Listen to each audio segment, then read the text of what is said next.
Okay, here I am in the same place that I was on the day I landed for good in Bangalore, the 6th of May 2002. And at that time, the one thing that I did not like about Bangalore was one of my favorite dishes. It's pongal. And the pongal that's made in Karnataka is not something that I got used to. So I was fervently searching for a pongal that was worthy of the Tambram in me. And after searching for a while, I found it. And not only did I find the pongal, I also found something that was more important and is the reason for who I am today, what I am today, and how I go about my life. So I'm going to eat some pongal today, and maybe just about that. And if you're unlucky, you might actually hear me speak. So let's see.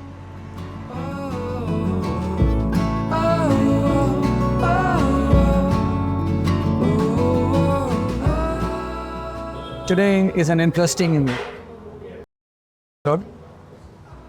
People have been telling me that the introductions are long, so I'm going to keep it short. This is a one-line introduction. Why I do what I do, how I do what I do, and who I am to a large extent depends on 4 people. My parents, my guru, and my master. So today's guest is Master Kichu, my friend, philosopher and guide, and ever grateful. So shortest introduction I can come up with. Kichu Master. Yes, sir. As always, a pleasure. Thank you. And good to have you on the HappYness Helix Podcast. Sure. All yours. I've listened to you a lot. No, you know how I am. I'm quite pathetic in talking. I am exceedingly good if people ask me questions. Lovely. Okay, so as a lecturer, I think people fall asleep. I don't believe that because the only time I've stayed completely awake and 100% focused is when I was listening to you. So I've never slept. So thank you. So I agree with that, Cheenu. And since you've been through the workshops that I conduct, you know it's all of them are interactive. Absolutely. It's never a bhashan that I give and Correct. Hope people will understand. Correct. So I'm putting the ball back in your court. Ask me questions and I'll answer. Absolutely. So the HappYness Helix. Yeah. The first person I shared the concept with was you. Yes. So the 6 landings. Yes. So if you look at the HappYness Helix, it starts with this moment. This is it. Yeah. That's your famous statement. Yes. This is it. Yeah. Right? Yeah. And I remember you telling me about this is it. On the second day of the EST training that you attended. Yes. The well, right? Yeah. That was in 1979. Yeah. Okay. And I was a very young 27-year-old person who thought that I controlled the world. And anything that I wanted to get done in the world would happen. And then I found out that that's not true. That could be true only if I accepted reality as it is rather than what it should be. Love you. Yeah. And that was for me a defining moment in my life. And from there is when my journey started. Like somewhere along the line you joined. How, I don't know. So 27-year-old to 72-year-old. Yes. Right. Oh, I didn't realize that. 27 to 72. 27 to 72. Yeah. 45 years. Yeah. So this is it. So HappYness Helix, wherever it is that you said, anybody, Yeah. the starting point is this moment. Yes. And if the starting point is a one of this is it, Yes. coupled with I am responsible for everything that exists in my life. My life. Yeah. Which is again in the Absolutely. communication workshop. Absolutely. If I adopt that, Yeah. then there is a chance that we are likely to go up. If, on the other hand, this is it, and if I start with, oh my God, Yeah. why is my life Like this. Yeah. Yeah. Or I'm not responsible. Yeah. That X, Y, Z is responsible. Or even if I lived in denial about my actual state of events, there are people that we know Oh, yes, definitely. are not living the life that they are actually living, but they're living a different story that they have in mind. So if I take responsibility, then I will start working on myself, which is what we speak about in terms of emotional management of myself. Yes. So that will take me to a landing, which is, I have a good attitude. Then this is landing 1, landing 2. Landing 3 is what, again, I learned from you, which is, can I be inspiring? Exactly. Exactly. Can I be likable? Yeah. Can I be liked? Yes. Can I be supported? Can I expand my circle that is available to me? So that's landing 3, which I think if you look at it in the workshops that we are talking about, is the communication workshop. Yes. Portions of the communication workshop. Definitely. Not all of it. Yeah. Well, the communication workshop is so large, so vast. So landing 1, 2, and 3 is about taking responsibility, working on myself, being equanimous, balanced. Because I'm equanimous, balanced, I get to a place where I am liked, supported, and I have a good circle. Which then brings me to the 4th landing, which is where I met you for the first time. Yeah. Which is, if I have all of this, chances are that I will be able to set and achieve my objectives by design consistently and predictably. Which is the Work Smart workshop. Work Smart, Results Manager, it's got... Oh, whatever names it does. You've given so many names. Yeah. And whenever I came along, I also gave a few names. So we've done that. But the Results Manager, Hope, Compass System, that's landing 4. Setting, achieving goals by design. Which then brings me to my 5th landing, which is, I will have greater self-confidence, self-belief. Right? So landing 5, which is before the Pongal comes. Because after the Pongal comes, I'm not talking. Then he can't talk. I'm not talking. Good shot. It's okay. That's life. Yeah. Right? This is it. Yeah. So then I have greater self-confidence beliefs. Chances are that I will set objectives that are bigger than Me. Yes. It's not focused only on me. So I'm looking at a larger thing. And I start believing that I'm capable of doing so much More and more. Yeah. right? Yes. So then it brings me to 6th landing, which is, I wake up in the morning full of something that I'm really looking forward to. Which chances are, as our common friend Raj Sharma, who loves this place, incidentally says, I'd be tap dancing into life. Right. Exactly. He'd say tap dancing into work. I'm saying tap dancing into life. Yeah. Right? So this is, and then it goes up and up and up. This is the fundamental. It's a HappYness Helix. Yes. On the downward slide, unhappiness. Yeah. Oh. I'm not responsible. Yes. Right? This is not it. This is not it. Yes. I am pure. Everybody else is against me. Yes. Yes. This person, that person, the person who doesn't listen to me. Again, something I learned from you. It's not that they don't listen to me. I have not made it easy for them to listen. Small things. Yeah. But as long as I'm saying nobody listens to me, nobody's helping me, this is effed up, etc., etc. Yeah. Yeah. Chances are that I'm not going to have an attitude that is useful. Yes. And therefore, I'm going to blame consistently everybody else. And then you can definitely not be inspiring that. Therefore, I'm not inspiring. Nobody wants me. Yes. And if nobody wants me, chances are that my achievement of objectives is going to be less than ideal. And if that happens, my confidence is going to further go down, and I'm going to still complain about everybody else. Yeah. And wake up in the morning feeling like a piece of crap. Yes. And I find more and more things that I can complain. Right? So this HappYness Helix podcast, Master Kichu, is related to the question I asked you one day when I made some coffee for you. Yes, I do remember. I said, do you plan to die? Yeah. And you said, yes. Absolutely. If I'm gone, I have to die. Yes. Then I said something interesting. I said, selfish man, don't you want to leave a legacy? And you looked at me and you said, 70,000 people I've coached. Only one idiot wants to work with me. Come work with me. So I started working with you. I'd been working with you before, but full time since then. Yes, yes. I remember. So this HappYness Helix podcast Yeah.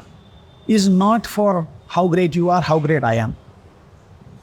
It is only to make sure that that legacy of this knowledge, this information, I get goosebumps. Yeah. Yeah. This legacy, this knowledge is available for a larger audience. I remember you telling me that you've gone to Africa to conduct a workshop, right? Yeah. I don't think I'll go to Africa to conduct a workshop.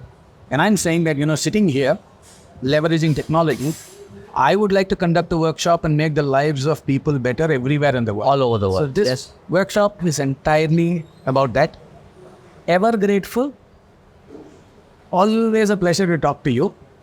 Like say, I agree. Karambutuna puya. Correct. Right? I don't need to get paid to eat sugar cane. Correct. I'm going to eat now kangal and Pongal and vadai. Yeah. And then I'm going to have a chat with you. Sure. What are we having so far? Is this not a chat also? No, it's been a monologue for now. Because I've been speaking a lot more. Yeah, but Hopefully. And I wanted you to be the first guest. Didn't happen. fair enough. That's okay. Yeah. Because I had somebody else.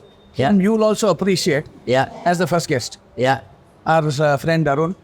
Yes. I saw that podcast. It was amazing. Okay. So now I'm going to stop talking for a bit Okay. because I have something more important to do than talking to you, Okay. which is I agree. Pongal and nice vada. Bye-bye. Okay. So I am going to suspend talking. Okay. And if I'm awake after the Pongal and vada, we will continue our No, conversation. don't worry. I kept you awake in the workshops. I definitely keep you awake now. Okay. So also, before you start, Yeah. why did you start Krishna Cafe? I've asked this question multiple times. Yes. I'm asking this now for a reason. Okay. Why Krishna Cafe? All right. So we were 3 of us in the company, and we used to represent the company from the US, right? And all of a sudden, we got information that we earned some commissions. The 3 of us sat together and we realized we didn't deserve that commission simply because we didn't do anything about it. The company I represented was such an ethical company. If they sold anything in India, we'd get a commission. That was the way they operated, whether we did work or didn't work. So we all sat together one day in a nice place drinking some beer. That used to be our board meetings. And said, what do we do with this money? Is we put it into the company. Within 6 months, our cash flow will be as it was before, and you will not know where the money went. Okay? So we are debating what to do. Somebody said, let's start a chemist shop. That's the one that's running.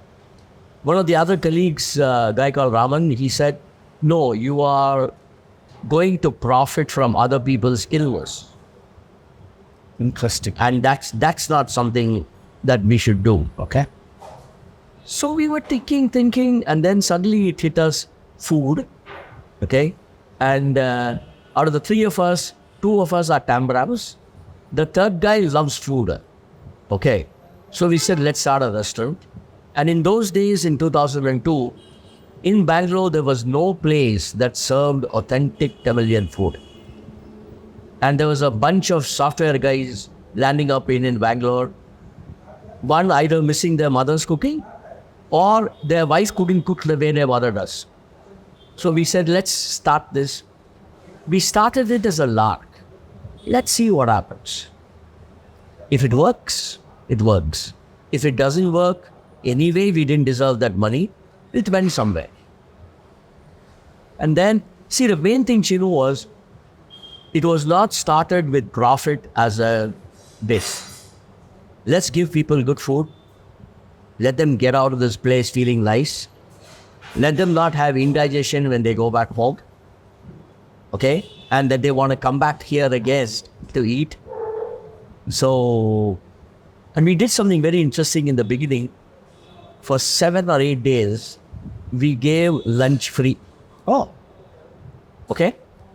Just said, come, taste the food and go. And there was once when I used to come here every day at that time. And I saw some argument at the cashier's table. There was a lady and she was arguing with the cashier. So I just went up there and asked, what is the problem? So the lady says, I work in IOB Bank here, a Tamilian lady. She said, I want to pay for the food, but the cashier is not taking the money. Then she said something, my Tamil is not all that great. I had to go back and ask my wife about it. She said, "Na danda saapadu saapida matter." Dandachor. Dandachor. Yeah, you are better at it. Dandachor. Then I understood somewhere she's a little upset. Then I told her, okay, for you, you pay the money and eat the food. And she paid it. And I think she's been a regular customer from that time onwards. So that's how we started Sheeters. Let's give good food. The other thing, I don't know whether it's serendipity. I come here before I met you. Yes. Sitting at the same table, same place, with our dear friend Jaya sitting here. And he told me, come with me, I'm going to buy you some lunch. I didn't know whether he came in that 8-day period and he actually didn't buy my lunch. I don't know. I'll have to check with him. You can check it out. And then he said, I want you to tell me. I said, what do you want me to do? I want you to tell me whether this is authentic Tambram cuisine. I came, I sat down, I had food and I looked at him and I said, authentic. I didn't know that you were the person, obviously. And we will talk about how I came to meet you a little later. But now... Also, none of us had any background in the hotel business. But we followed the principles that we did in our factory. Give people a good product at a decent price with great service. These were the 3 pillars of the factory as well as his wish. Good product, fair price, great service. Good product. Agree. The other thing that I was just telling Robin, certificate for Krishna Cafe is when Nishan turns around and he tells me, Appa, let's go to Krishna Cafe. Yeah. Or my mother says, let's go to Krishna Cafe. I think that's all that you... The greatest pleasure I get out of starting Krishna Cafe is when a husband and wife are coming with elderly parents. And they turn around and say, this is the place that we feel safe to bring our parents to. Then I know that I don't like these mission, vision words and all that. The idea with which I started this place, Absolutely. is being fulfilled. Who we are. Yeah. Right? Who we are. Yeah. And that's something that I'd like to talk to you about because I've learned this. And now, as you know, my penchant for making sure that it is decocted, distilled into something that is easy for people to understand. Yeah. Right? Who we are is reflected in how we do anything that we do. So if you're going to be, you said the company was very integrous that dealt with you, and they paid you a commission. Yes. We get people into our lives that are like us. Right? I'm blessed in that way. Wow.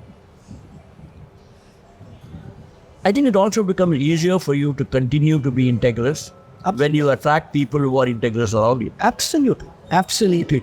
That there is, life's a lot simpler. Yeah. Life's a lot simpler and easier. Yeah. Okay. I'm going to focus on this now. I also will focus on. Okay. It's getting too difficult. Yeah. I can't talk to you and eat Pongal. I have to do justice to Pongal before I do justice to you.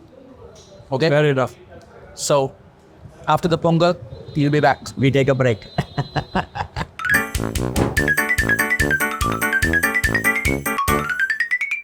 So, Pongal, Krishna Cafe, trying to keep eyes open and to have a chat with Kichu Master. And we actually had a conversation. Yes. Had an exchange for about 45 minutes when technology said, sorry. Murphy's Law kicked in. Which is, brings it beautifully to the HappYness Helix. Yes.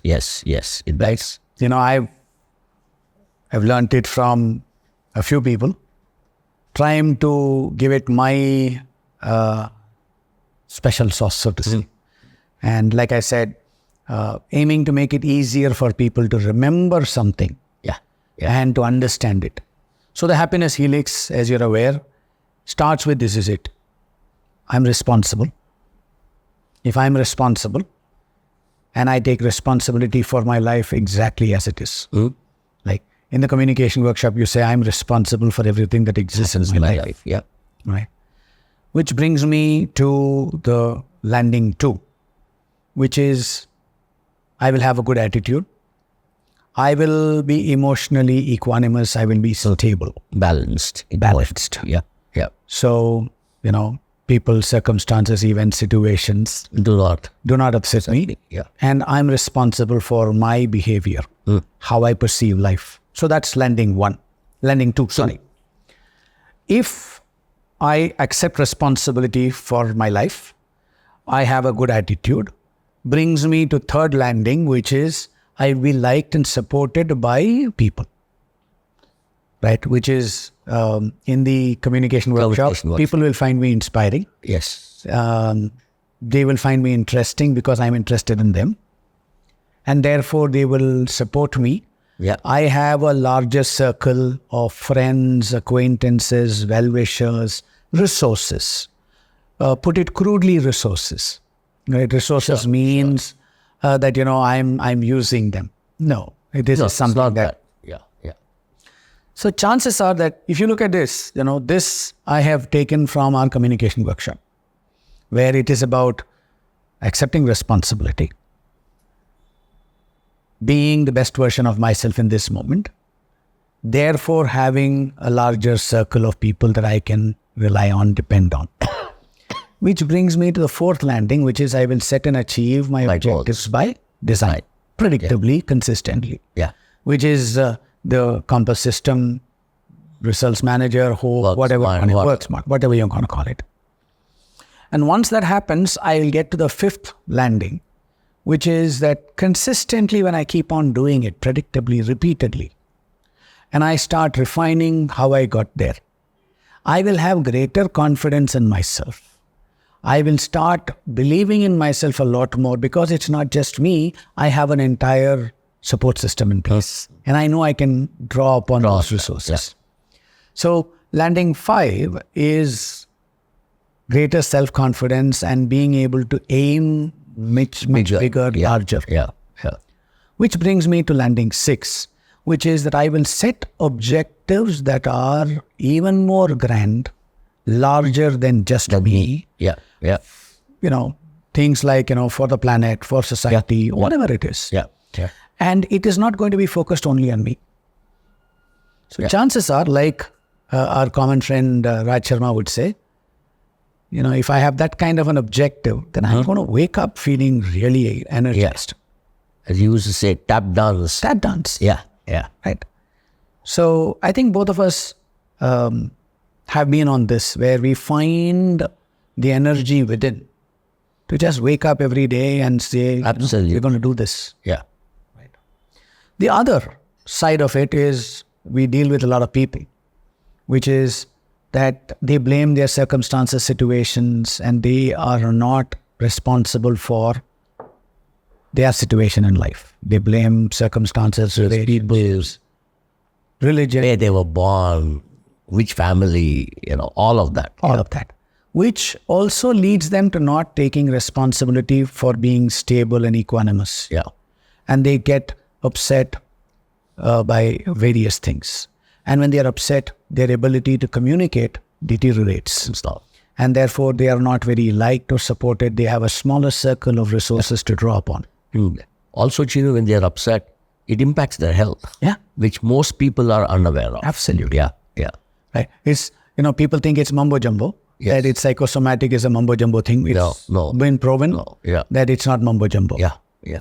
So if I am not achieving if I'm not liked, I'm not supported, chances are that I'm not going to be achieving my objectives. Which leads to another point where I will have lesser confidence. And if I'm feeling very less confident, I cannot rely on other people, I actually go into survival mode. Yes. Right? It's life or death. It's primal survival mode where it really doesn't matter ethics, principles, none of those things matter. I have to survive. Yes. So my objective is going to be very focused on myself. And in a world that thrives on being, on Exactly. supporting and helping others, not just people, every human, it's an ecosystem. Yeah. Anything that draws more from the ecosystem than it gives is going to be punished. Yeah. So the downward slide, the unhappiness slide, as I call it, is very, very slippery, and it spins out of control. So this is the thesis, and I'm sure you'll appreciate. Most certainly. I mean, So I started looking at it and saying that this information should be available to people, and it's not being done out of any financial motive. The only thing is that you'll probably disagree with me when I say 100,000 people. Okay, I'll give you your number, 70,000 people you've coached. Yeah. And 70,000 people have benefited from listening to you. Yeah. Directly. I'm one of them. Yes. Yes. I've had more interactions with you than most other people. Yeah. And I don't know if any other people have participated as an observer or as a participant in your workshops. The number of times I have, I don't know. No, not many. Not many. Yeah. And so it's sort of osmosis, it just went in. Be sitting there and not. So this is the objective. So I chanced upon becoming a coach thanks to attending your workshop, right? 2003, 12th and 13th of December 2003. You asked me to write down life goals and all of that. There's many of them that I wrote that I have said that either I've achieved them or they're no longer relevant In the person that I am today. Today. Yeah. One of them I haven't struck out, which is to have a Mercedes-Benz SUV. Oh, okay. It still is there. Okay. I don't know whether I'll strike it out. Most of the other things I've struck out, either I've achieved them or they don't matter to me. Any longer. But 2003, what I wrote 21 years ago, still remains. So my parents, my guru, and you sort of put it all together and said, hey, this is what you need to be doing. This is who you need to be. Right? You didn't say it. I just had that absolute clarity of who I needed to be. And then later on, I called you home for a cup of coffee, and I asked you, do you plan to die, etc., etc. And then you told me 70,000 people I've coached, only one idiot wants to walk with me. Come walk with me. So I started walking with you. The last 6 or 7 years, I've been walking relatively on my own. So physically, not in your proximity.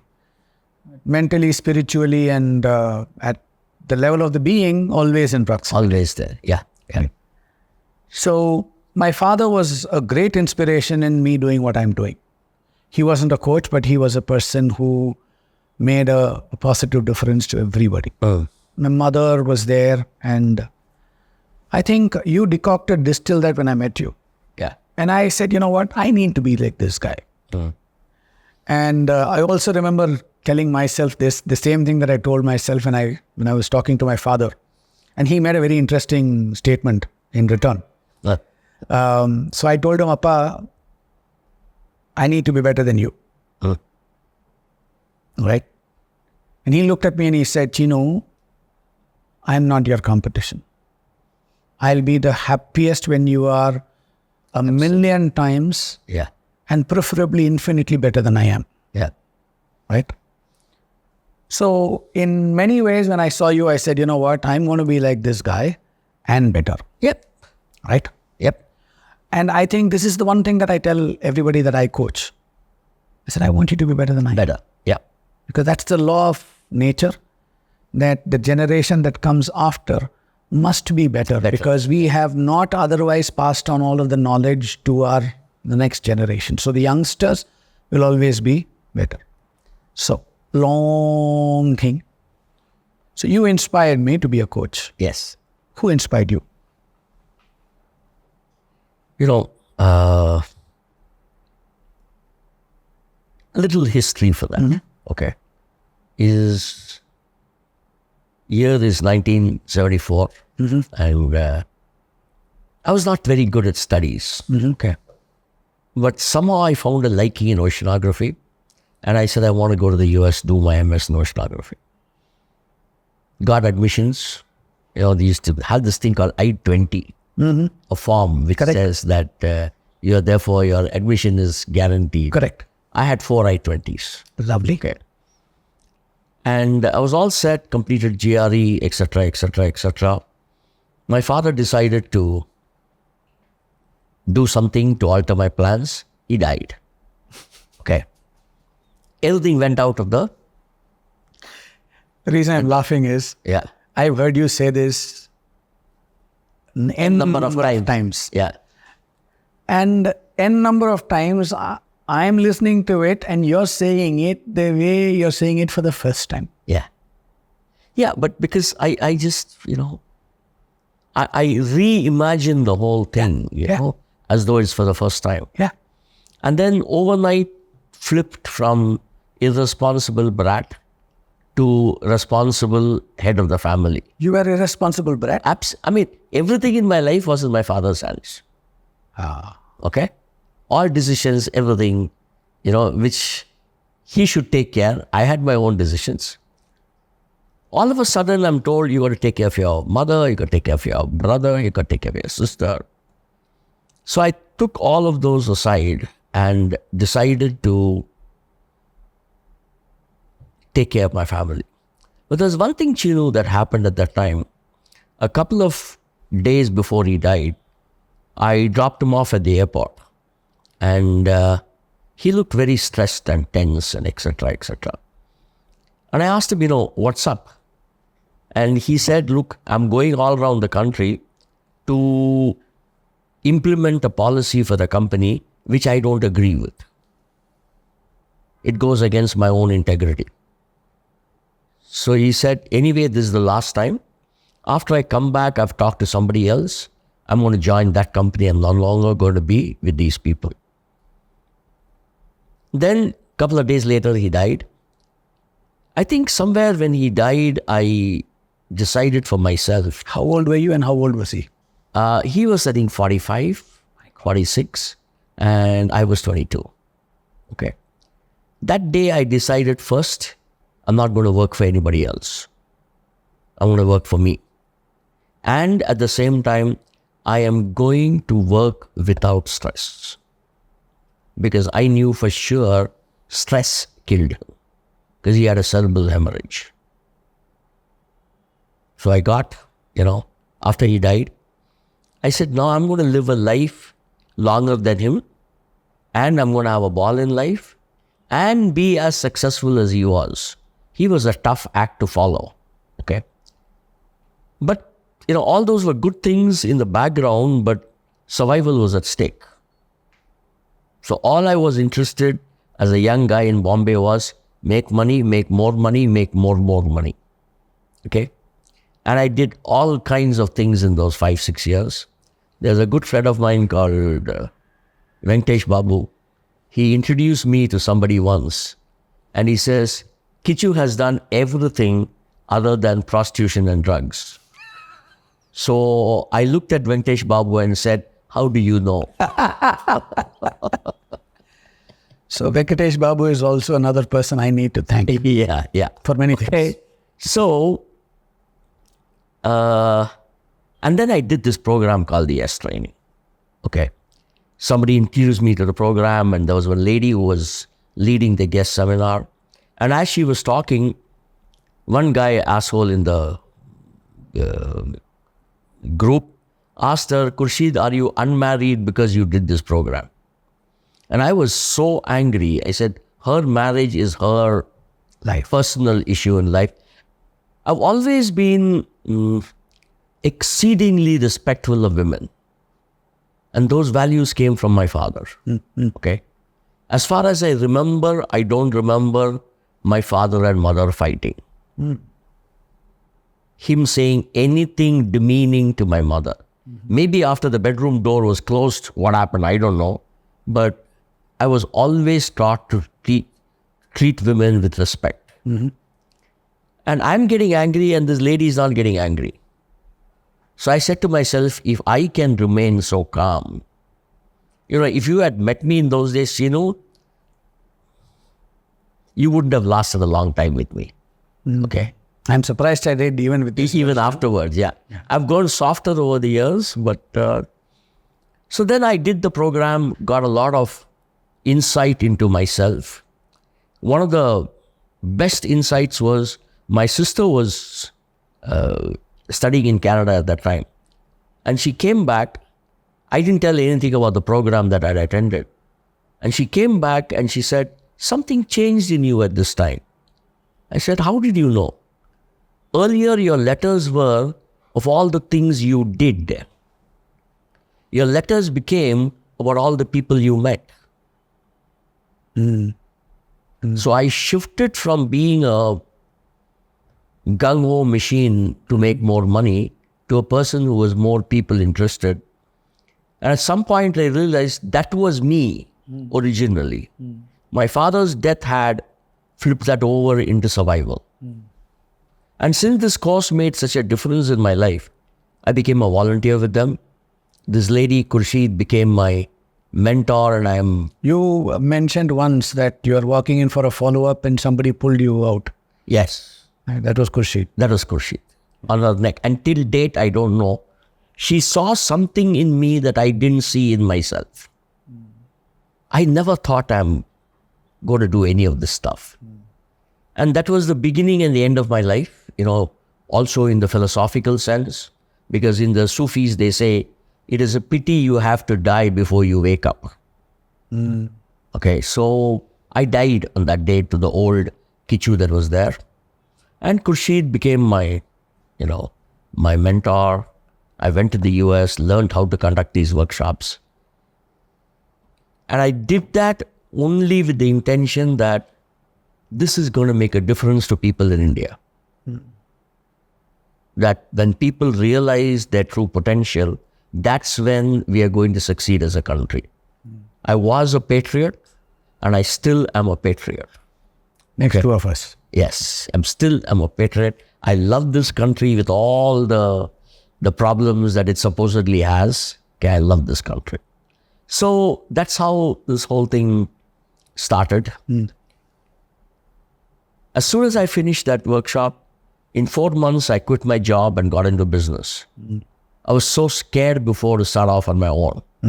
I got into business. Okay. Parallelly, all these things are going on. One regret I have about all that is I used to be so involved in badminton before. Okay. You mentioned. Yes. All right. So at that time, I was a state level referee. And then I gave that all up. Nandu Natekar. Yeah, all those guys, I was well known for my fairness as a referee. Okay, people would know that if those days I was known as Krishnan. Okay, if Krishnan is a referee, no bias, no partisanship, no nothing, etc., etc. So that's how this journey began, and out of this journey also became about having more goals in life, hence wanting to become more productive. And I realized that you just have not 24 hours, which people say you're only 12 hours a day. Correct. Or productive time. How do I pack more in that 12 hours? And that's where the Results Manager Work Smart is the first program you attended. Which is why I met you. Yeah, why you met me. That's how that started. And then became that journey of passion for continuous improvement, becoming not the best, but even better than the best.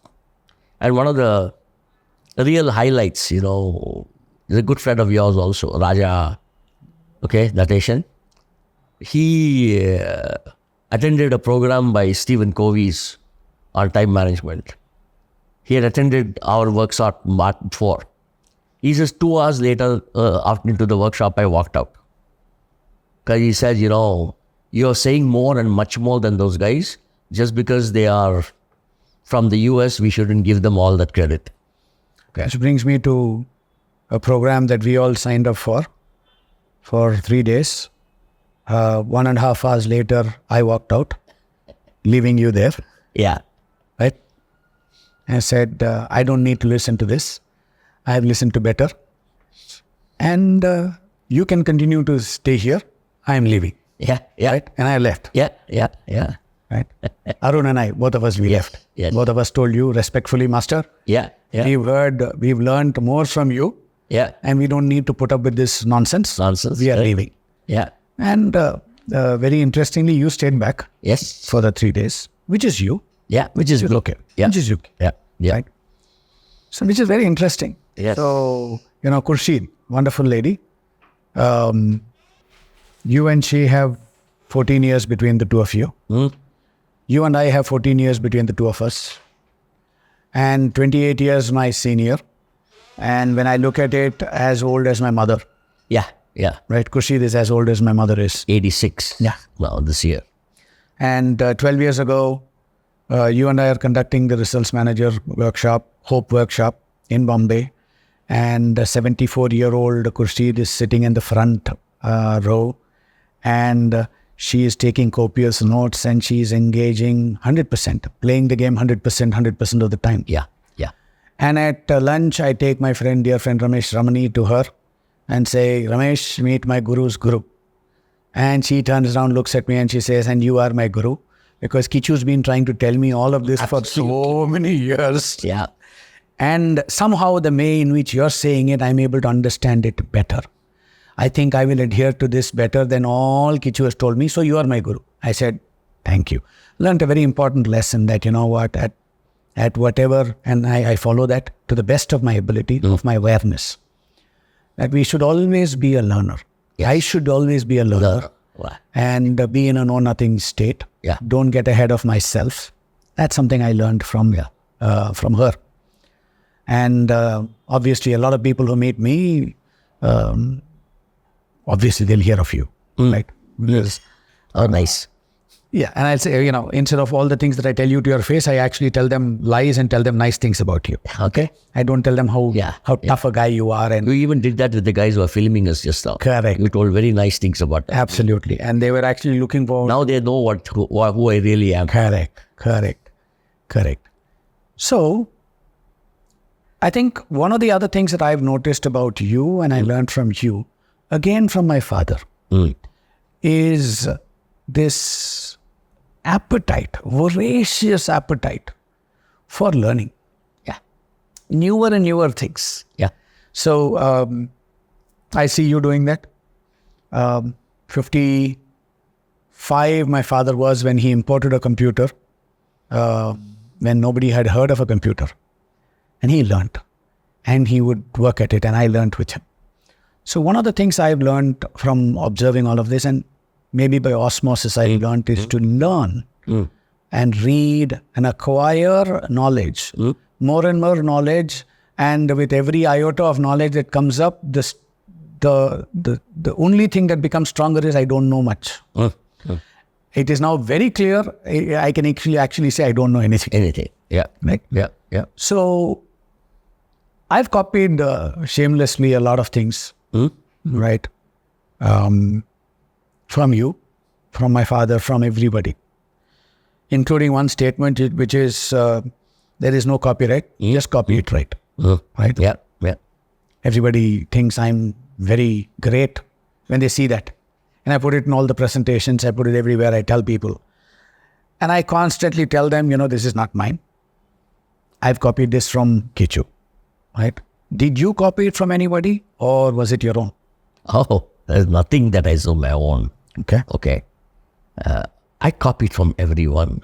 I also copied from learnings. I copied from my own experiences in life. Okay. So, for example, early time management systems turn around and say that everything should be there in one place. Okay. And then when we were doing the workshops, I said, that's not practical. So then I invented this little book that you carry with you. Okay. So those are things that I did based more on my learnings through life, the different businesses that I did, the different things that I was involved in.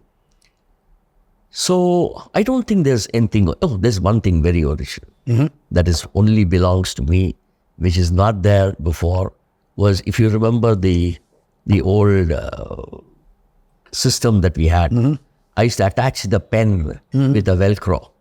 Correct. and put it on that. Yeah. As far as I know, Nobody has no other system in the world has something like that. And that has been something of a passion for me, Cheenu, which is, how do you make something that makes it easier for people to use? Absolutely. Okay. Yeah. So earlier I was telling you about badminton. I used to play badminton, and used to have this self-adhesive grip that you'd put around the badminton racket if it got too sweaty. Yeah. So all the other players, everybody would get it from Singapore when they'd go and all that. And I used to be playing with the local Maharashtra guys. They didn't have that. So one fine day I said to myself, what the hell? Let's do this at home.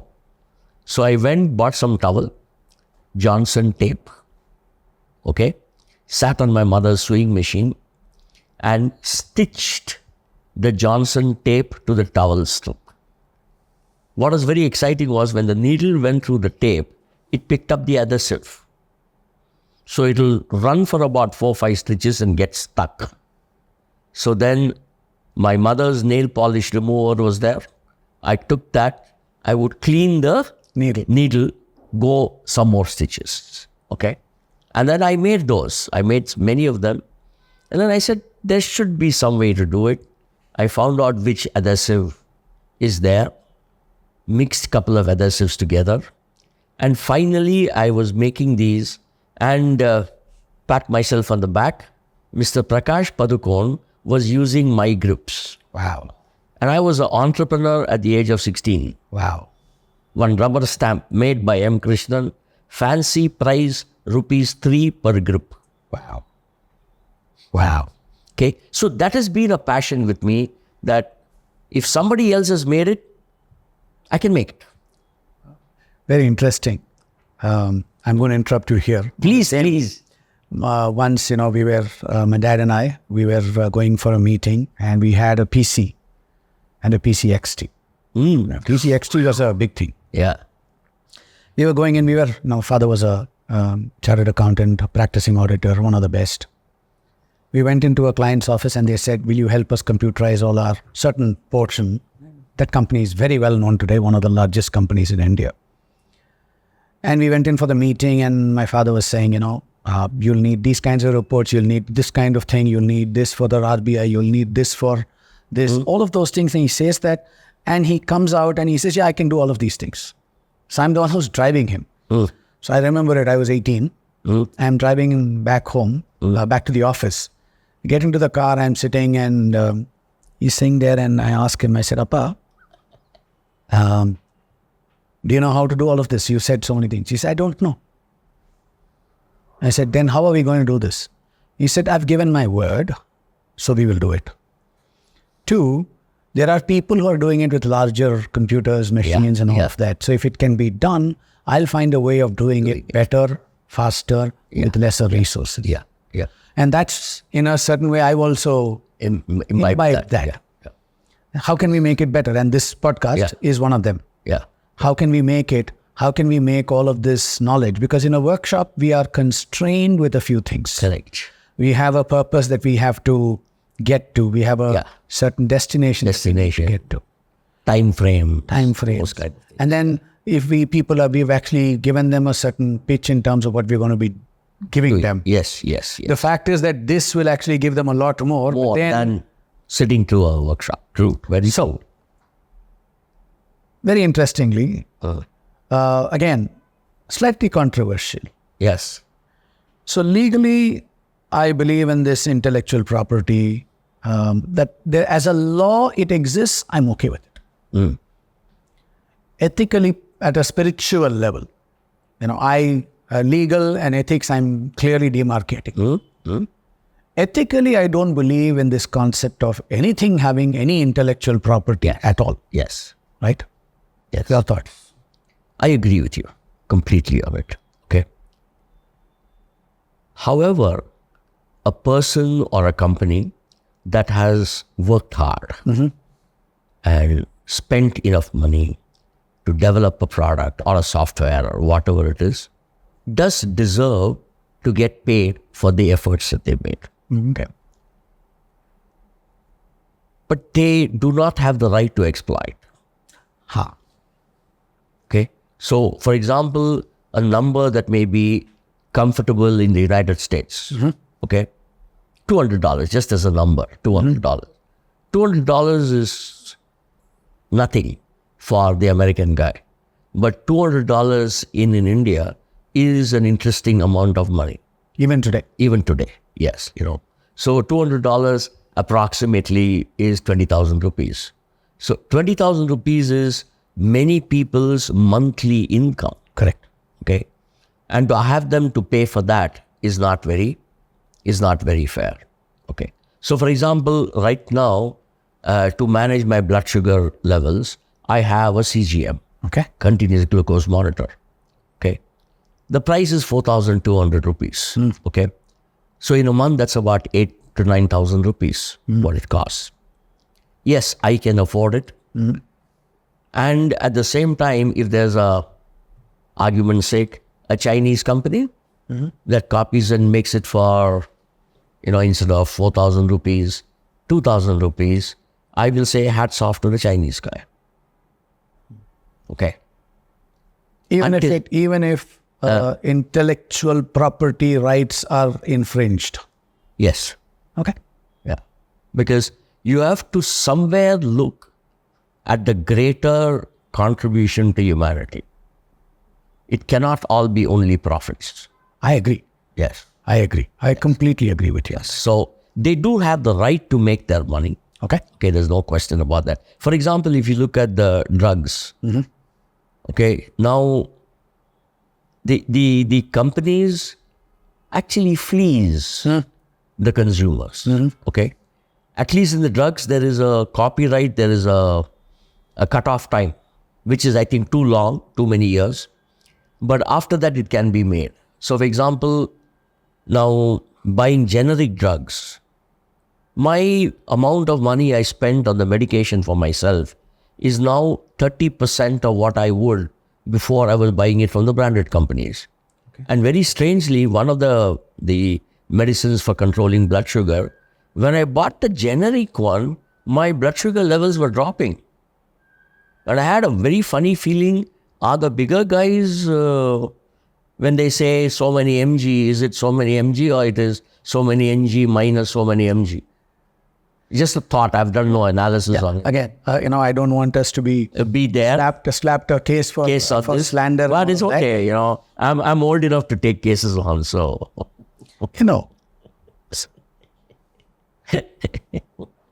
bring it on. No, but Cheenu, I feel passionately about it because the rules that apply to developing countries like India and the rules that apply to developed countries like the Western world need to be balanced some. I agree. Okay, that's what I'm saying. I absolutely, I'm completely in alignment with you on that. Yes. That even the pharmaceutical company that is supposedly doing research, or the technology company that is supposedly doing research, is building on top of the research that has already been done. Absolutely. Right? Yeah. For example, a person who writes a story, right, and then accuses another of plagiarism. Yeah. Right. Every one of us is standing on top of giants who have done a lot of work. Yes. Which brings me back to, simple thing I ask people. You and I are able to have an exchange thanks to language. Yeah. Who founded language? Are you going to give a royalty to that person? And then I asked them a question. Do you know whether it was a person? Yeah. Right? Because, there is this cognitive trade-off hypothesis video on YouTube Originals where Professor Tetsuro Matsudawa talks about it. And he says that the closest companions that human beings have are chimpanzees. And then about 7 million years ago, neither humanoids nor chimpanzees existed. Around 2.5 million years ago, the demarcation and the split became complete. Even then, we had 3 or 4 different humanoid species. Okay. And then the Homo sapiens, the ones that thinks. we actually became the one that exists. So Neanderthals, Homo erectus, all of that. I don't want to go into that because that's not my area of expertise. And that's definitely not mine. Very interesting thing that he came up with was when he is studying chimpanzees. He said the structure of the brain. There are multiple areas of the brain. The one that is closest to our is the chimpanzee brain. So all the parts of the brain are the same. Sizes might be different because of the way we've evolved.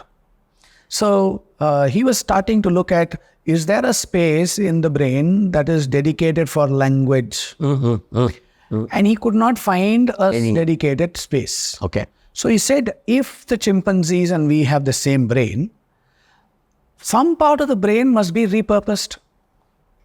Which part of the brain has been repurposed? For us to have language. Because language is the one thing that makes all of this possible. Yeah. Language has made stories possible. Yeah. Which has made possible learning without having to experience. Simply put. Right? I don't need to go and find, have the same pain. A thought came when you were talking about this. Language was not invented by a person. Correct. It was a group of people together who agreed upon and created language. Correct. Hence, where copyright. Correct. And I think that's true about anything that happens. Correct. Very rarely, maybe, I don't know, I've not read enough, that it was one person who did everything all by themselves. Correct. Without a group working together with them. Correct. So that's why I'm not at all for... I can see the merit because of having a certain intellectual property right for a certain period of time, and that the certain effort that a certain person has made is rewarded. I'm not going to go into another controversial topic, which is a pet pop topic, which is this concept of money itself. Okay, I'm not going to go there today. Another day we will talk only on that, right? On how one of the best inventions of a human that has become the bane today is money. That's my personal opinion. And like we say, I also have a lot of inputs or my own perspectives on that. So we will do that another some other time. So come back to coaching. Right? I find that in my one of the things that sets us slightly differently from other people. I'm choosing to use the word differently rather than apart. And don't want to signify that we are better or worse than anybody else. Is the ability to constantly question our actions. More importantly, the underlying unconscious thought patterns behind our actions. I used to do that in a certain way. After I met you, I do that a lot more structured, and I do it a lot more. And I do it in a manner that is nicer to me. I'm kinder to myself without having to beat myself up. I still find 1,000 things that I can be better. Do better, And every day I also actively look out for, today, whatever I did, which could I have done better? Right? Some people use the term, where did I fail today? Because if I have not failed today, I have not learned anything. That's the approach that they are taking. I used to take that, and my question to you is this: do you think it's useful for us to think so much, or is it better to be blissfully ignorant? What is your thought? That's a tough one, Cheenu. Okay, I think in certain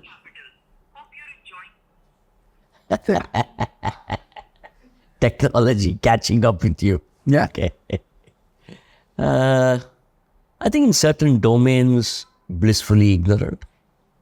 In certain domains, to explore and get better and better, get more information, get more data, etc., etc., etc. So I don't think there is a black and white answer to that. It is situational. It depends upon, what happens. Okay. So I'm not avoiding the question. Absolutely. Yeah. No, I don't think I expect you to ever avoid any question. Yeah. Okay? I haven't seen you avoid a question. And thanks to you and my dad, I don't avoid questions as well. Yes. Right. Yes. Take it head on. Yeah. Including if we have to be direct, blunt, be so. I think that's very useful. That's where I make the distinction between being nice and being kind. Correct. Yeah. Right? If somebody is neck deep or up to their nostrils in a sewer, if I was nice, I would say, oh, it must be smelly. Correct. First kind, I'd say find the way to get up. Yeah. Right. Yeah. So, coach, you are the reason I call myself a happiness coach, right? You actually told me that your friend listened to you and he said, you are not a productivity coach, you're actually a happiness coach. So I conveniently took it and I've made it. Now from there, I've taken it back to me also. I'm calling myself now happiness and productivity coach. Lovely. So happiness coach. So are you happy all the time? Are you productive all the time? Are you balanced all the time? Are you equanimous all the time? You were talking earlier about this. 100% of the time. 100% of the areas of my life. Okay. I would say 100% in 99% areas of my life. Okay. There are still some times when I do get a little annoyed, a little irritated. That's all? Yeah. Anger, it's been years since I've really been angry for an extended period of time. Today, getting irritated, angry, upset, whichever word you want to call it, most of the time recover in 30 seconds. Okay? Sometimes it lasts about 2 minutes. Okay? For example, and you know this, when you were not there at the time, when my mother died, it took me about 10 minutes to recover. And the next day morning, after her funeral, I was at work. And people asked me, how can you be at work? Your mother died. I said, my mother died yesterday. I took care of her for my entire life. Now I need to do what is next. Correct. It's not that I'm unfeeling or etc. Okay? But I'm able to recover myself very, very quickly. You know a little more about it. The health issue that I had. Okay? So I don't want to bring the whole story here, but when one of the doctors looked at my foot and said that we'll have to amputate your foot right from above your ankle. Okay? So I walked out of the guy's place and I said, what the fill in the blanks is this? How am I going to live my life with my ankle cut off? So I just said, okay, this is what he says. What next? Called up a good friend of mine. He said, Kichu, come to Narayana tomorrow morning. Meet up with this doctor. I went up with him. Then he said this. Now all that has happened is I've still got my foot. I don't have any of my toes. That's all. Okay? But the thing is, okay, what next? Yeah. And when this happened, I think the people around me were more upset than I was upset. Yeah. Okay? And that was when this 100% of the time came up. Yeah. Okay? In between that, I had a little heart attack. Okay? I know that also. Yeah, okay. So when I walked into the ICU, the doctors had said my heart's at 10%. Yeah, I heard about it. Yeah. Then I got in and I just said to myself, I'm going to get out of this ICU. Either on my wheelchair or in a stretcher with a cloth around over my head. But I said, I'm going to have a ball here. So I still remember, there's this doctor lady who came to take all my, all this stuff. And then she finished and she said this. Then I said, what are you doing here? And she said, I'm the resident doctor here. I asked her, in the ICU, what are your 5-year goals? And she said, what? I said, no, what are your 5-year goals? Because if you don't look at it, you'll continue to be an emergency ICU doctor, and before you know, 3 years would have gone away, and life would have slipped you past. To the extent that I used to joke with this is something which the name Khurshid has given me. She says, Kichu, you're a person who flirts with life. I flirt with dogs, I flirt with nurses, I flirt with orderlies, I flirt with doctors, I flirt with all of them selfishly because I just want to have a good time in life. Okay.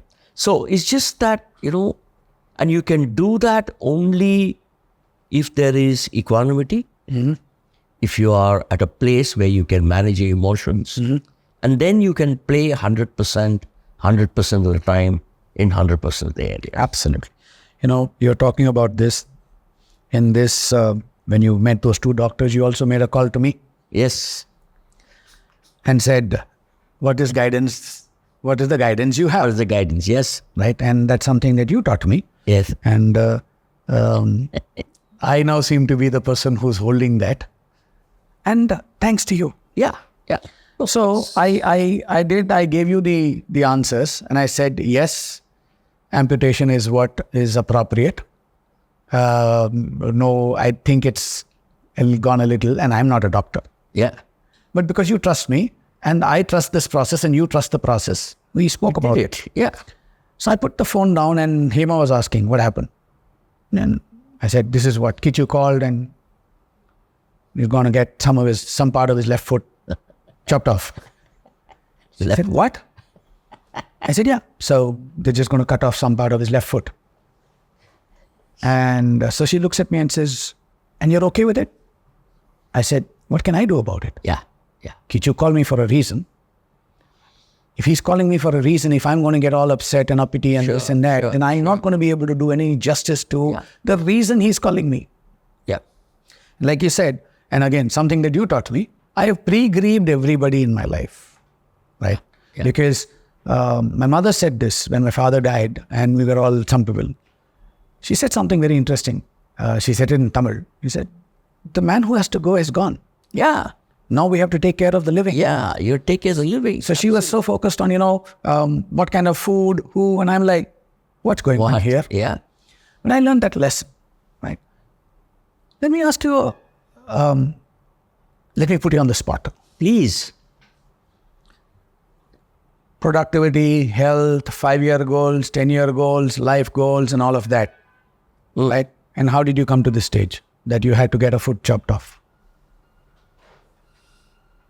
Because this is going to be something that is useful for people who are listening. True. I later discovered that, which the vascular surgeon told me, that as you grow older, we start ignoring foot pain, we start ignoring cramps, we start ignoring numbness, and attribute it to saying, oh, after all, I'm getting old. And the doctor said, it's not that. Vascular flow to your lower extremities is coming down, and most people do not check vascular flow. The main reason why the infection happened was not because my blood sugars were in bad shape. Blood wasn't flowing at all. Blood wasn't flowing. And the first stage of doctors who examined, with all respect to them, they did what they knew was the best. They didn't look at this as a point of view. And this guy looked at it as a point of view. And see, the very interesting thing in that hospital is the department is called the Limb Salvage Center. Wow. It's not the Limb Amputation Center. Okay. So what I would say is, as we are moving on in age, I would say, oh, my mother also had this. I remember pressing my grandfather's legs when he was this. Taking it as a given that as you grow old, your legs are going to pain and you're going to get cramps, all those things, okay? So I think that was it, that ignoring certain indicators the body was giving me and saying, I'm fine. positive thinking is fine, Kichu. And I mean, Cheenu, and I still think that I like that Arab proverb, trust in Allah and tie your camel at night.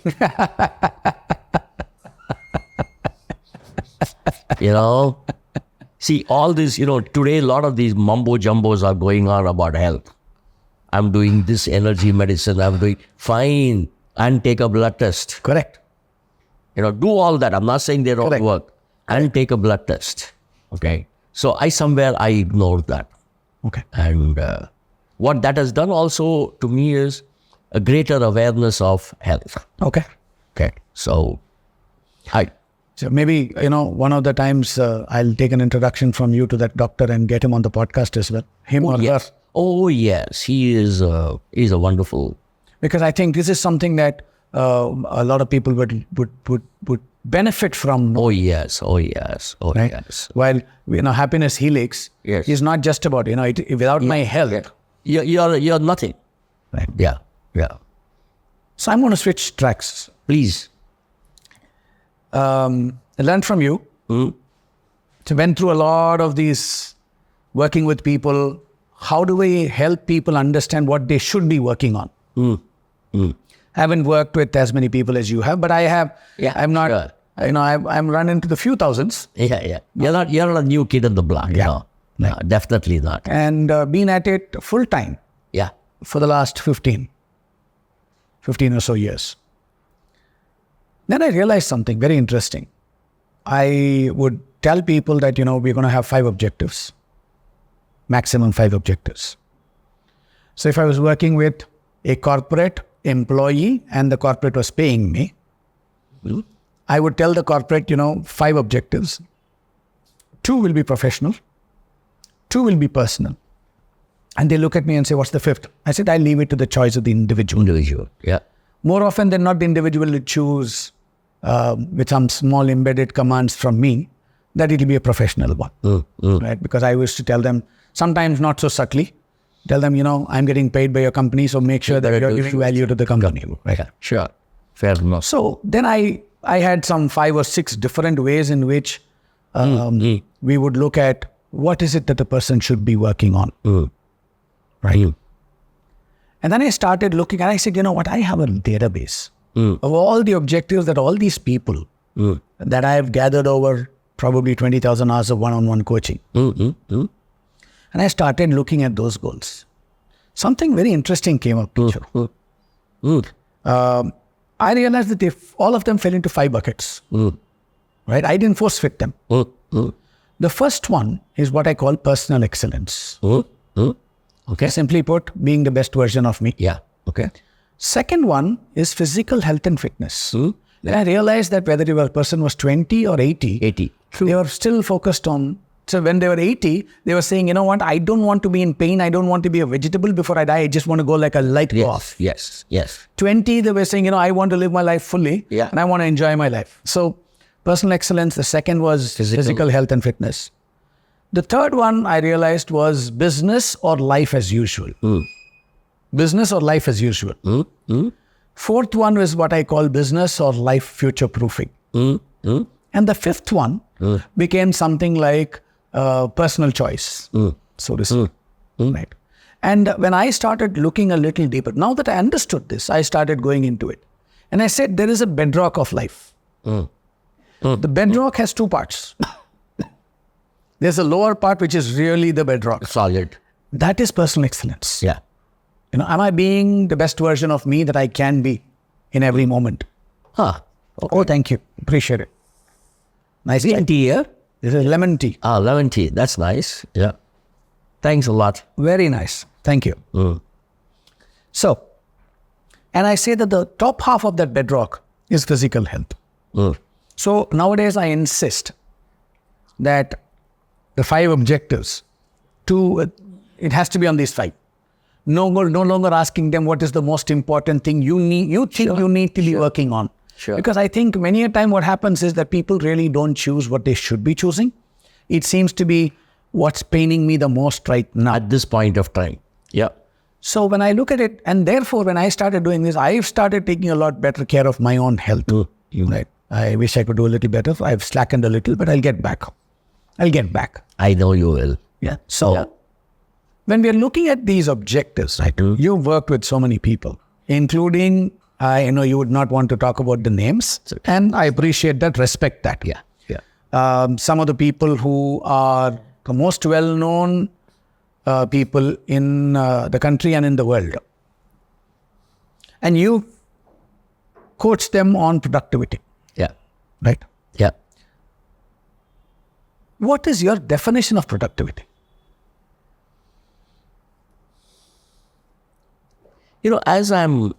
Earlier, for me, productivity was doing better at work.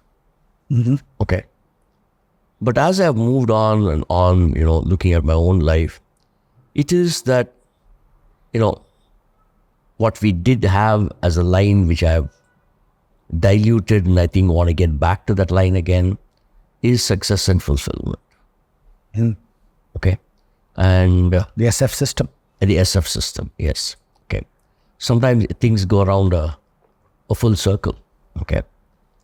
Because success without fulfillment is of no use. Fulfillment without success is of no use. Or it's not even very difficult to have. So, in that, if I wanted to walk through it again,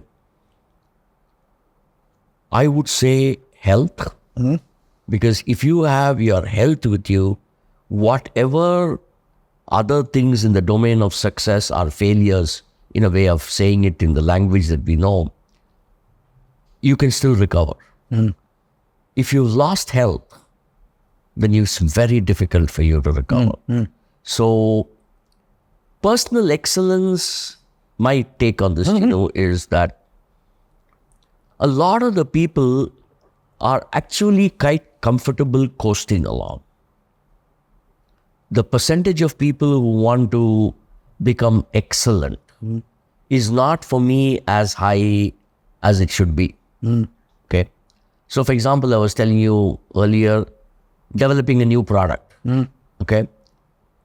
My timelines used to be my timelines. Okay. Now, they have their timelines. Correct. Okay. And the funny thing I find is, they don't have a problem in breaking their timelines. While for me, like today, I was so happy, I thought I'm going to be late.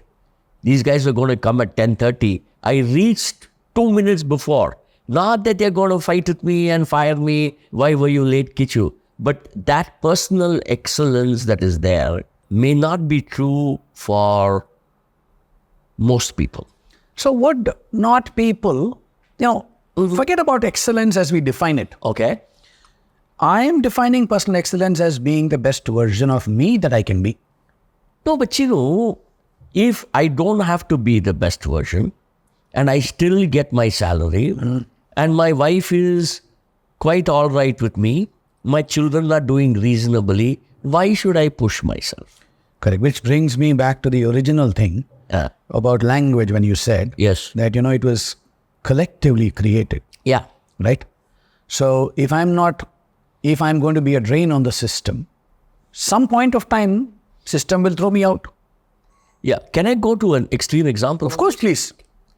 There's a lady who works in a house. Yeah. Okay. Now, which my wife keeps telling her, when you got married and you had that child of yours, did you have any idea how you're going to bring up that child economically? Okay. Anyway, she got married. She's got a child. Child's got a heart problem. Husband has left her long ago. Somehow, so far, for her in the environment from which she comes in, to even explore, I can be better than the person I am today, itself is very difficult to comprehend. Okay. She is comfortable as long as she gets her salary at the end of the month. If her child falls sick, she'll borrow from somewhere, mostly from us, okay? Because she borrows from somewhere, she pays 2%, 4% interest per month, okay?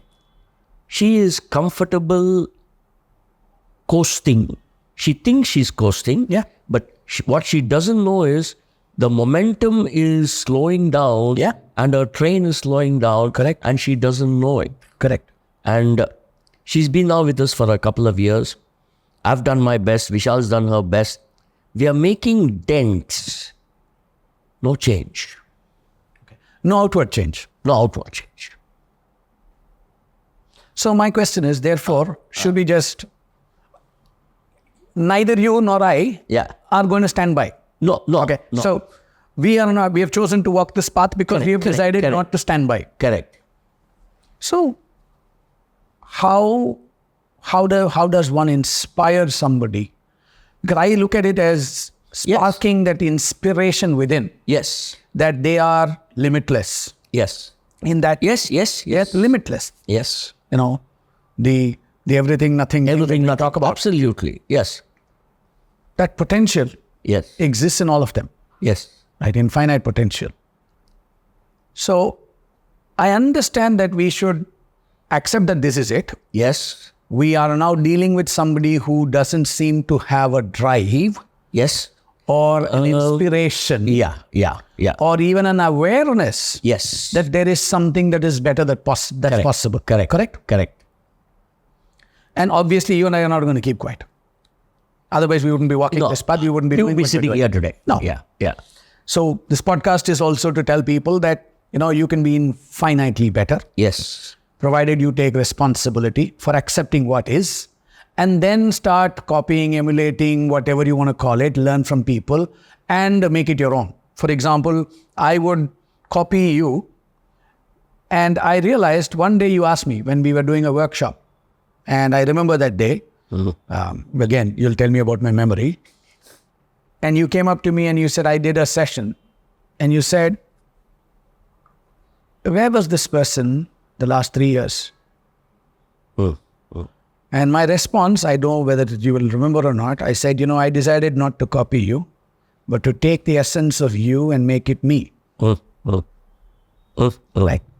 And that is when I was then comfortable in my own skin, saying those things because it came from a place of conviction, because it was me, not me trying to do a Kichu. Yeah. Right.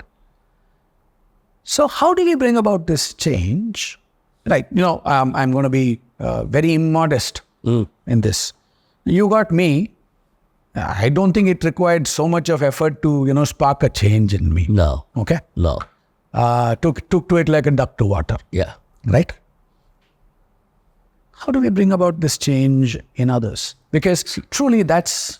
No, it might sound philosophical, Cheenu, but it's keep at it. Keep at it. Keep at it. Keep at it. Somewhere or the other, a spark will ignite. The failures and the failures and the failures, in the hope that you will hit on the 100th monkey. Okay. I had in Est, I had a lady called Diane who was coaching us. And one day I was doing a seminar and nothing worked. There was one guy who was asking all kinds of stupid questions and I got a little annoyed. And I went back home. Oh, you get annoyed during the workshops also? Huh? You used Those to? days I used. Okay. Long Because sometimes I do get, even now, and I'm wondering how. Now I don't. Yeah. Zero. Okay. So then I was going back and I asked her, I'd been into the game for about 2 years. She'd been in the game for 10 years. I said, Dan, how do you do this? How do you do this with such guys asking these funny questions now I'm saying? I used to say nastier things earlier. And she said there's a story about Michelangelo where somebody asked Michelangelo, how do you create these wonderful, statues? And Michelangelo was supposed to have replied that, when I see the block of marble, I see the person inside the statue and I chip away the edges. And you must remember, I was not 72, I was 29 at that time. Okay. And I'm internally saying, what is this American woman giving me this gyan? I'm asking her a question. So I said, yeah, okay, Diane, okay. And then she said that every human being has God within them and that God is covered in shit. Your job is to clean away the shit till the God inside surfaces. Wow. And that's been a inspiring thing for me, that, yeah, even this lady who's working in our house, I will, as long as I'm alive, will continue to do what I can do till the God inside her shines. Yeah. Maybe I may not succeed, but if I've cleared up enough shit from her, maybe somebody else in some other domain, she will be a better human being. Absolutely. And that's what keeps me going till date. Completely tangential. I was listening to Jeff Bezos in a podcast, and he's written this in his book as well. Walter Isaacson has taken his writings and put it out there, and about Blue Origin and space and all of that. And I was recently listening to a podcast exchange where Jeff Bezos was talking to Lex Friedman. And so Lex asked a question, so are you going to be the first person? Are you going to be living on those space stations? And Jeff Bezos says, no. Yeah. The internet made so many things possible. What made the internet possible was the telephone lines that were laid. Yeah. Before that, what made that possible were the railway lines that were made, and the telegraph lines that used to run alongside the railway lines. True. And before all of this, there was this one person who created a plow, which made farming possible. So when I was listening to this, I was wondering, where is this going? Where's going? Yeah. And he says, I am creating the infrastructure that 150 years from today, space-related innovations and incubation will happen in a person's garage. Internet startups happen in garages today, thanks to the internet being there. Space-related innovation and startups will happen in people's garages when we give the infrastructure for them. So basically, I'm taking that and equating that to what you're saying. We are going to clean as much of the muck that a person is covered with. And both of us have some muck of our own. We become aware of it and we keep cleaning. Keep cleaning, and it accumulates on top anyway. See, as a coach, the whole thing is, are there people's lives whom we can impact so that not all of them, some of them will take it on and impact other people's lives. Correct. Okay. Like what you're doing. Correct. I did something with you. When you sat in my workshop the first time, I had no idea that this obnoxious guy you were in those days is going to turn out to be the kind of person you were. Okay. When I sat in the workshop in 1979, I was part of a 250 people group. Okay. The guy who conducted the workshop for me, he had no idea that there is this overweight young guy who's sitting in the back of the room all the time is one day going to take this game on and work with 50, 60, 70,000 people. But he did it thinking that everyone in the room will become like that. Correct. And that's how I do my workshops. Correct. And I'm sure that's how you do your workshops. Absolutely. That every one of those people has the potential to become better than me. And as long as this flame is carried on, I think there's hope for the planet. Absolutely. For example, I know that one of the things that you mentioned in the workshop is love, trust, and respect. Yeah. Right. 3 pillars of a relationship. Yeah. And you planted that seed in 2006. And I kept rolling it around my head. Understood. And I was asking myself, which is more important? Because if there are 3 things, if there are 3 disparate things, then one needs to be the most important. Okay. The other needs to be medially important, and the third one is least important. It has to be that way. If there's one, that's perfect. But which is that The key. in a relationship? Yeah. And I thought about it, and I would always say it the way I heard it from you. Love, trust, respect. Love, trust, respect. Love, trust, respect. Love, trust, respect. And I was wondering, what is love? I realized I didn't know what was love was. I knew I was loved. I knew I was loving, but I didn't know what love was. further exacerbated this conundrum in my head when I read for the nth time Zen and the Art of Motorcycle Maintenance, right? Where the question of what is quality came up. What is quality?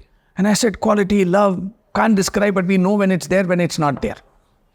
So I said, okay, so I'm not going to touch love for now. What is trust? And I went on a circle again. Then I said, you know what? Let's focus on respect now. And it suddenly hit me, like you said, obnoxious person that I was, very insecure within, which came out as being bombastic and obnoxious. And when I became very secure in myself, no longer do I need to show people that I'm great. I don't care what people think of me. Yeah. Because the only question is, am I doing my best in this moment? Yeah. And the intent, which I'll come back to, because I think I've learned something from you there also. I've made it my own. I think I've made it better, but I'll come there. Perfectly fine. Right? Nice. You would expect only that. Yeah. So I said, respect is one thing that depends only on me. Yeah. I don't need to wait for somebody to be respectable for me to respect them. Sure. Respect is something that depends entirely on me, and I can look at the God within that is covered in crap. Yeah. And I can respect that God. Or like we say, namaste, which is the divinity in me bows to the divinity in you, right? That's the concept. So I said, respect is simple. Can I be respectful all the time? I can disagree. Can I be disagreeable? Can I disagree without being disagreeable? Well, yeah. Can I be respectful in my disagreement? I said, if I am disagreeing, forget disagreement. If I'm respectful all the time, chances are that I'm going to have an engagement, a dialogue, rather than a discussion or a debate or an argument. Yep. Right. Then I said, okay, what comes next? I said, okay, then is it? So I've understood the first one, which is the beginning. I'm not saying it is important. I'm saying the simplest one is respect. The next level I thought was love. What is love? What is quality? And I said, you know what? Like in the Mandukya Upanishad, where they say it cannot be described. Yeah, okay. It can only be described as the absence or what it is not. Okay? So the self that is to be known cannot be described as this is it. It can be only described as what it is not. And how it cannot be found. Yeah, okay. Okay? Very interesting. Okay. 7th mantra of the Mandukya Upanishad. Very interesting. You'll love it. I said, love is not being afraid. Love is not being found fault with. Love is not this. Love is not this. Love is not this. And I said, okay. So it's the absence of everything that will make me feel afraid or less than. Okay. So love, I feel safe. I can actually be myself. Yeah. I can actually know that I can do something and I will not be found fault with. Right? I said, okay. So love is where I can be. Step 2 is love. Okay. Then I said, when I am respecting others, and loving, and therefore hopefully being respected myself, and I'm in an environment where I feel loved, which means I feel safe, I probably will open up a little more of the internal monologue that's going on in terms of how I'm actually feeling to other people. And if that is not abused, misused by people, then I will start trusting them more and more and more. Sure. Okay? So this is something that I've been thinking about and saying that, you know what, in a relationship, start with respect. Yeah, okay. Make it safe for people. Yeah. And when you are respecting one another, don't judge. You can't be respectful and judgmental. No, not possible. Right? You can't be respectful and judgmental. Respect means accepting them as they are and looking at that infinite potential within. Right? Actions can be anything. Then you might start wondering whether you can trust. Then, last week I got a further twist in this tale. What's the twist? I can trust another person when I trust myself and no other time. Yeah. When I trust myself, I am absolutely okay with trusting everybody else. It is only when I don't trust myself and I start worrying about, what will happen if people, get to know this about me, the thoughts that I'm thinking. I'm not saying that we should go and tell everybody whatever we're thinking. Like I've told you this, remember? In the workshops also, when you said I'm trying to read people's mind, I told you don't. Because you'll actually you'll know what they think of you. In every workshop.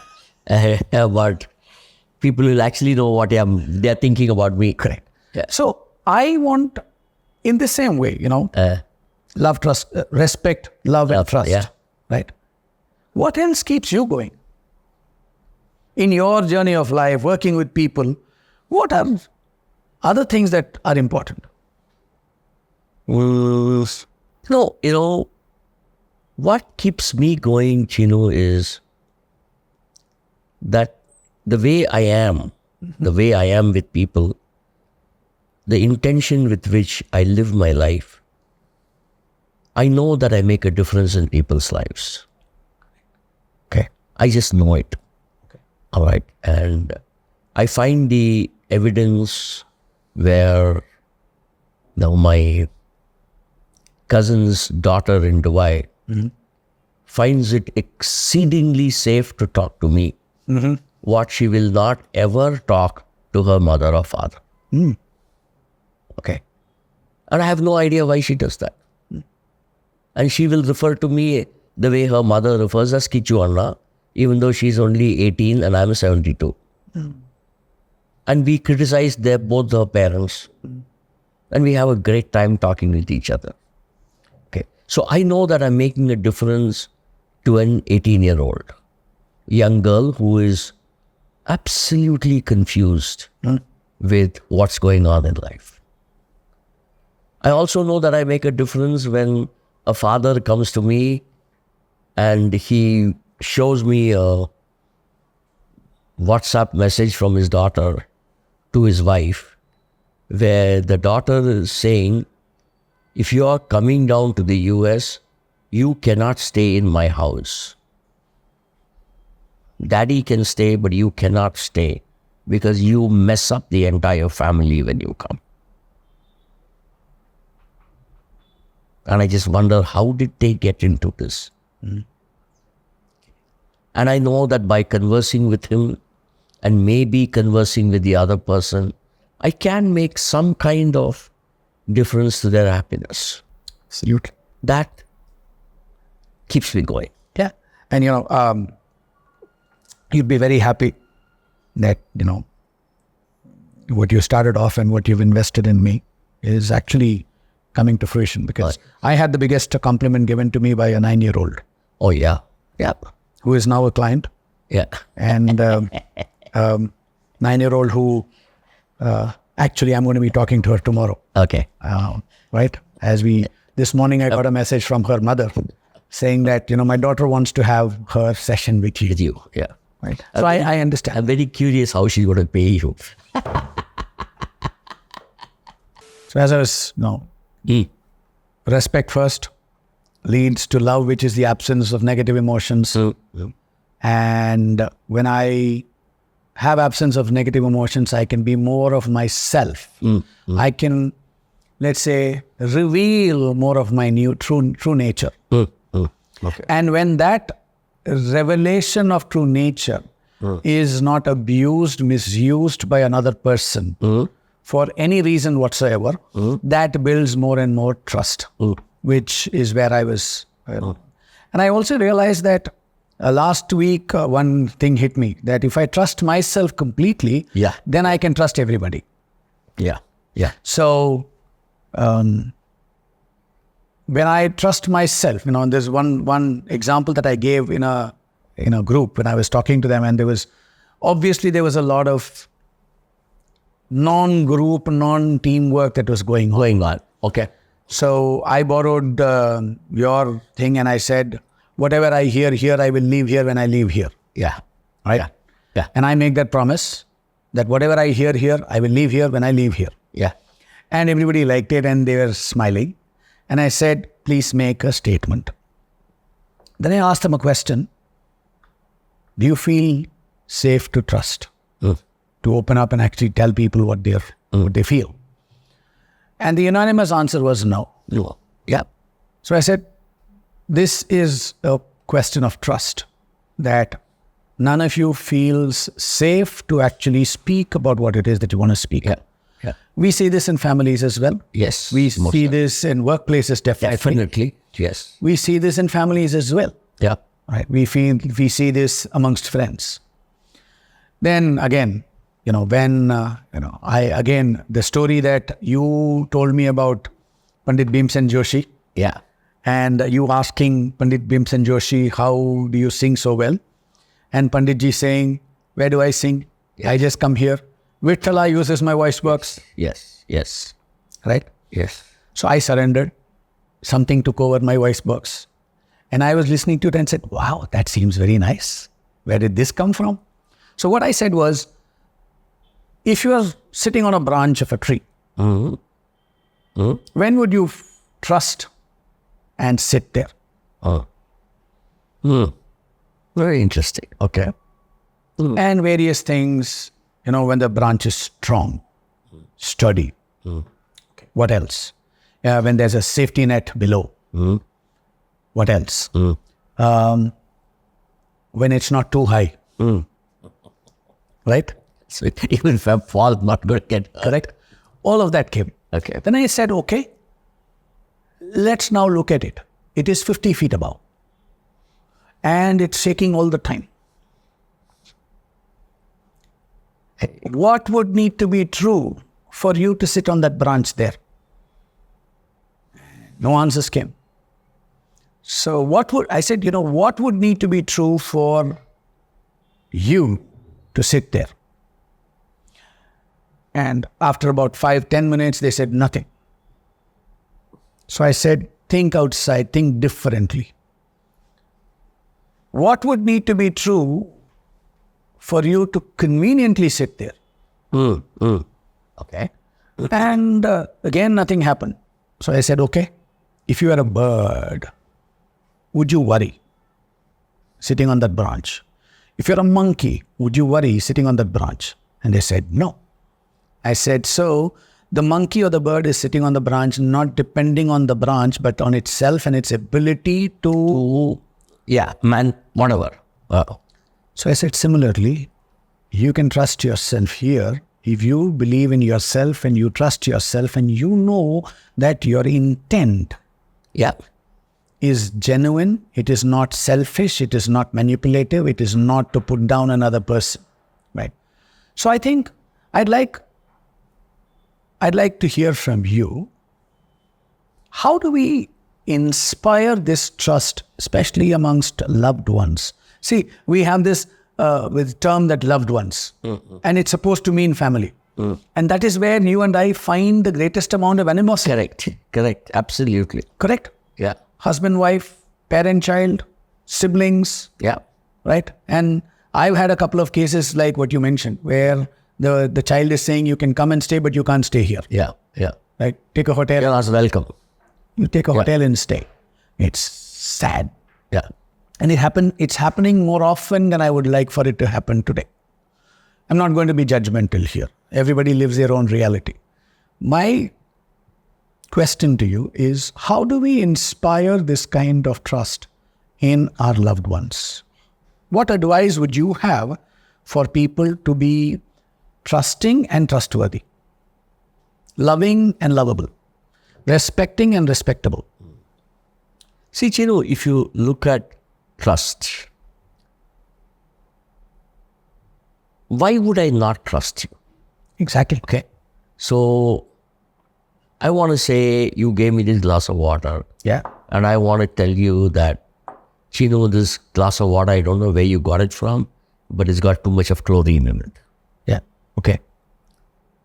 I would not trust you because I am afraid of what you might react. Correct. To what I would say. Correct. And sometimes that fear may be with a positive intent behind it. I have a lot of concern for you or an affection for you. And I tell myself, this is a chiller thing. Chlorine. I can handle this. Why get Cheenu riled up unnecessarily? Things are going on the way they are going. So maybe in the quote unquote insignificant parts, having some distrust with each other is all right. The concern comes when it goes to deeper stuff. Then what is it about you that makes me feel unsafe to tell you what's going on with me? So I'm a 14-year-old kid and I've got 20 out of 100 in the maths exam. What is it that I would feel bad to come to you or untrust you that if I show this to you, you start off your monologue about how important life is, how important maths is, how important your future is, so that the next time around, I don't, even if I get 20, I forge it to look like 60 and show it to you. We were living for a couple of years in Chennai, and I came back to Bombay. So my mom and dad moved to another location. I was staying with my grandparents. So I joined a school in Bombay where all the bad language I knew, I learned there. Okay? Everything I learned there. It was a 6th standard. And my grandparents were, grandson. There's nothing he can do wrong. I started doing things like bunking school and, going off to the beach and that kind of stuff. So then the mid-year 6-month exams came in and I got out of some 13 subjects or something. I think excepting English, I had a red line in every one of them. Okay. So now, mom and dad were staying somewhere else. So weekend I'd go over there. So I'm here with this report card, so scared about showing it to my father. But I showed it to him. He looked at it and he just said, okay. He says, only one thing I'll tell you. If you continue like this, you're going to repeat what happens in the final exam. That's also fine. Then you'll go back to school.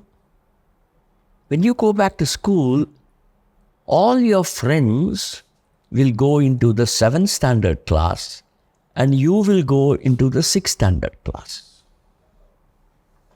That's all that will happen. There's nothing wrong in the way you've been studying. And that scared the fill in the blanks out of me. Okay. I couldn't even think of that. Okay. In the final exam, I came 12th in the class. Okay. But what I'm saying is, I knew that I could show the report card to him and not get a walloping, beating. I know my other friends have been beaten up by their father and mother for this kind of stuff. So trust comes when there's safety and that you're not going to be judged, evaluated, criticized, beaten up, okay, that kind of stuff. So I think that is the advice, that you need. Okay. There's another very weird kind of example. Another friend of mine, their daughter was working outside Bangalore, came back to Bangalore. And then this is the story the mother told me that she was now living with them after living alone somewhere else. She'd come home, say I'll come home at 6, come at 9, phone is not working. The two of them every evening would have a fight. So one day the mother said, enough is enough. Okay. She said, look, you better take your own flat. All right. Because what you do with yourself is your problem. One thing, please remember, if you one day come here with your belly swollen up and you say, I've got a kid on the way, and you will know this more than other people. There was this actress in Tamil called Pandari Bai, who used to be the sacrificing mother. So the mother told the daughter, I'm not going to be sacrificing Pandari Bai. I'll slam the door on you. You do what you want. I trust you to take care of yourself when you're living all by yourself, because 3 years you lived away. Together, it doesn't work. So she gave her daughter the safety that you can go, I understand your life. And then she told me, you know what? We now have a great time with each other. She lives in her apartment, we live in ours. She comes on weekends, I cook what she wants, and we are all having a ball. That's trust. Okay. You're fine the way you are. You're an adult. And I'm not adult, I'm not saying 18. Okay. 12 is an adult. All right. You're an adult. I know you're responsible for your life. I'm there as a guide, not as a school principal. Okay. But where does that line, is there? I know there is no line. But how do we choose an appropriate action? Because we know that, I know full well, thanks to you, that I am a custodian. Yes. I am not the father. Yes. My wife is not the mother. Yes. We are custodians of their children's future self. Yes. All that is fine. Right? Somewhere, and this is something where I've learned this as being non-attached. So the way people normally say detachment, I'm saying no, non-attachment. Yeah. And people ask me what the difference is. And I couldn't explain initially. Then I said, you know what? This is attachment. This is detachment. This is non-attachment. Yeah. I'm there, but I'm not holding you back. Yeah. I care, but I'm not affected. Yeah. Yeah. What advice would you have for, I know that there is, there is no one size that fits all. Sure. There is it. But if you were to look at certain principles that a parent or a child or anybody who is facing trust issues or they're not feeling loved, what principles would you say would be useful for them to think about? Okay. There's a family I'm working with. Okay. The family are having lots of issues with each other. They've just gone on a holiday. The key people in the family is the father and the daughter who mess the family's life up. Okay. So I've sent both of them a message. Okay. I said, in the last 2 days you've been on holiday, they're on a 6-day holiday. In the last 2 days of the holiday, what have you done to contribute to peace and harmony in the family? What have you done to destroy the peace and harmony in the family in the last 2 days? Okay. So if each person takes it on themselves, I am going to do what I can to enhance trust. And I don't know if it will be taken advantage of. I don't know whether people will rough ride me, but I'm going to test it out regularly rather than live on preconceived notions. That day when I trusted you, you did that. Therefore, you're going to do that for the rest of your life. To be in the moment, see what is wanted and needed, and experiment, explore, check it out. Because this whole issue of relationship, Cheenu, is something that is dynamic. It's not a fixed thing. Correct. I'm saying husband and wife, parents and children, children and parents. It's not the same thing. Correct. Like it, it's, if you remember in Circle of Iron, where he says that you put your leg in the water, the stream that passes by is gone. There's a new kind of, in a way of saying it, a new water that is coming in. And most of us live our life with that day you did that. Correct. Therefore, you're going to do it forever. Correct. So if I want to sum up all these complicated things, I don't know what it is to have a relationship. I don't know what is trust. I don't know what is love. I'm discovering it day by day by day by day. So no nothing state. No nothing state. Not as easy as I'm saying it. Correct. Okay. I also call it a subject we've not looked at yet is, can you listen from nothing? Absolutely. You know, There is so much, I'm going to make sure one of the things that I mentioned to somebody who was supposed to be in the communication workshop and couldn't. I said, don't worry. I'm going to have Kichu here multiple times. sure. And we are going to put all of this Yeah. out there. And it'll be a conversation and we will do whatever we need. We need to do that. Yes. So I think this know nothing, Yeah. right? If after all of this, after working with so many people, you say that I might not know. I do not know is the best, but I might not know is a start.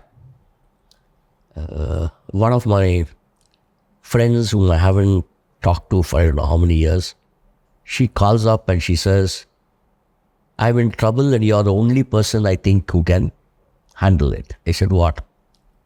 My son is refusing to appear for the 10th standard prelim exam. Okay. I said, send him to me. 3 hours later, the guy goes out. Within about 10 minutes, he calls his mom up. He says, Kichu, tune jadoo kya kar rakha hai? I said, why? My son thinks you're the greatest guy on the planet.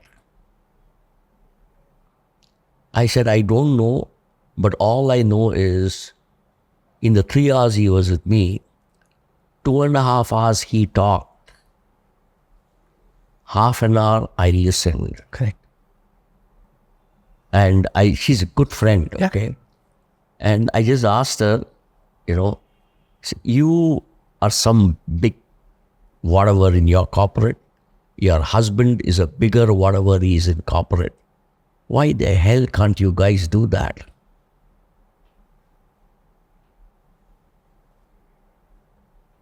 I know. Yeah.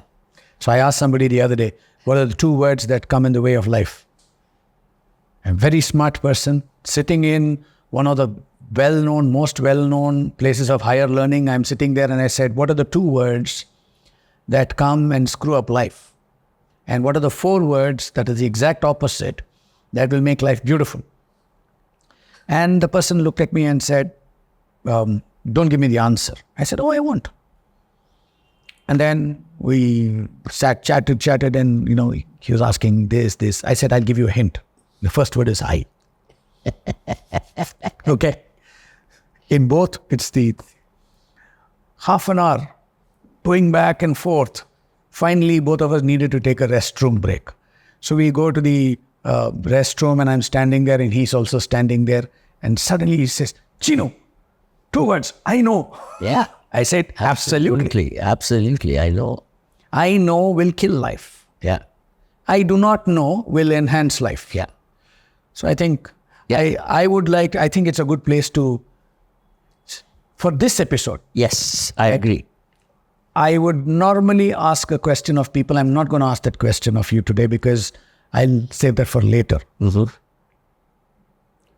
I'm going to go out on a limb and say that if people who are watching it, they have questions, they can just anonymously post it in some form or shape. Yep. And we will have maybe periodically a session which takes all of these questions and answers those questions. Yep.